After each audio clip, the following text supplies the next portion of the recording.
Hey everyone. This was a quick and fun study on nebula and starfields.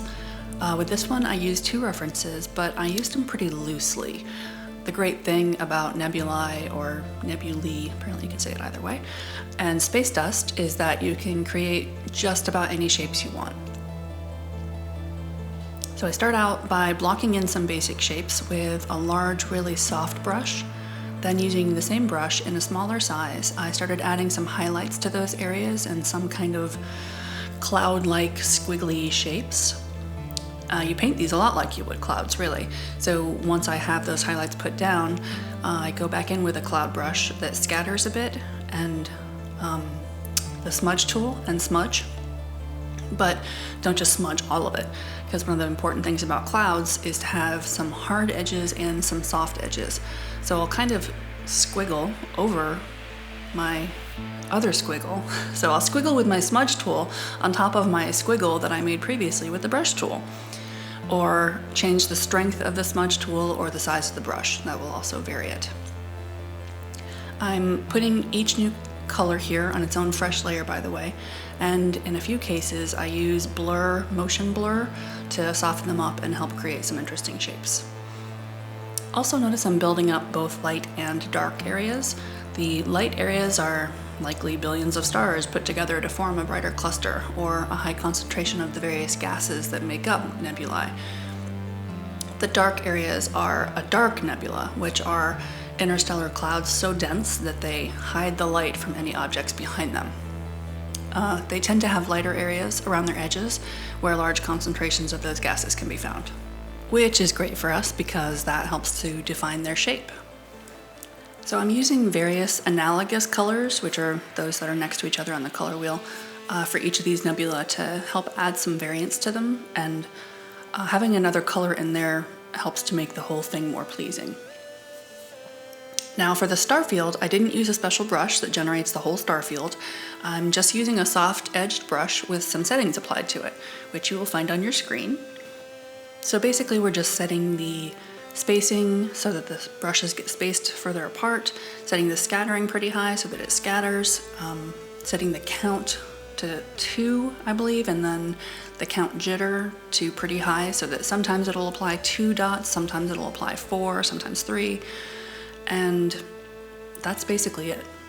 So then you just go with that brush and paint in various random ways.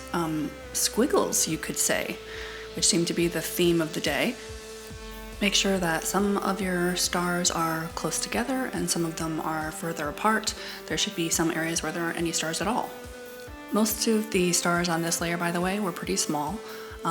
At the end, I went in and added an outer glow to them, which I did with a soft blue color.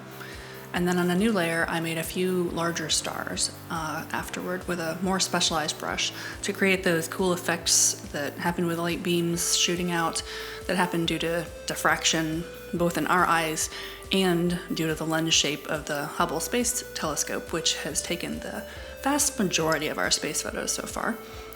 And then added a bluish glow to those larger stars also. I just did that by using a round soft brush on a layer beneath them. And it creates that kind of halo effect. You could add a more defined halo to them as well. Some pictures kind of pick up one of those.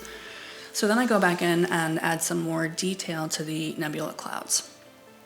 I'm doing a lot of this with the aforementioned squiggles and smudging, then changing the layer style to be either overlay, which you need to be careful with because it won't keep your color true to what you were painting with, so use it carefully, or hard light. It was another one I used a lot of. Overlay layers, by the way, are great at making certain sections of the cloud look brighter or more glowing. At this point, it's really all about shapes and creating shapes that are pleasing to the eye. So if you're good at abstract art, you should be good at painting nebula. It's a lot of gut feelings and a lot of trial and error to get what you want out of it. I was seeing kind of a heart-shaped thing in my blue nebula, and I decided I didn't want that, so I changed it by adding more darks. And just keep building and building. Squiggles and random weird blobs of shapes, if you have a brush that can do something like that, can be your friend. They can help build the basic shapes of these so that your imagination can really get going to help create the shapes that you want. Similarly to, like if you've ever seen a face or some sort of figure in a completely random pattern, like in the marble on your bathroom floor or in the clouds, maybe even Jesus in your grilled cheese sandwich. It's called pareidolia, and it's something our minds are really good at. So what happens for me is similar to seeing those faces. I start to see how I want the shape to go, and it starts to form itself in my mind the more that I build it up. The exercise that I was following also had us go in and create some sort of a spaceship or space probe, and I decided to go in and add the Voyager spacecraft. So that's what this is. Another thing that I do at the end here to help perfect those shapes, once you've got them mostly how you want, but you want to move a few little things around, make sure that everything's on one layer first, and then under filter, liquefy. And make sure that you've got the very first tool selected, the forward warp tool is what it's called, and just kind of push stuff around.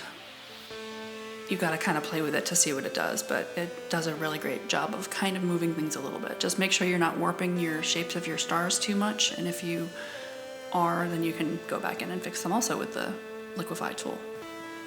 And that's about it. I hope that there was enough concepts in here to warrant having this tutorial, and hopefully something somewhere helped somebody.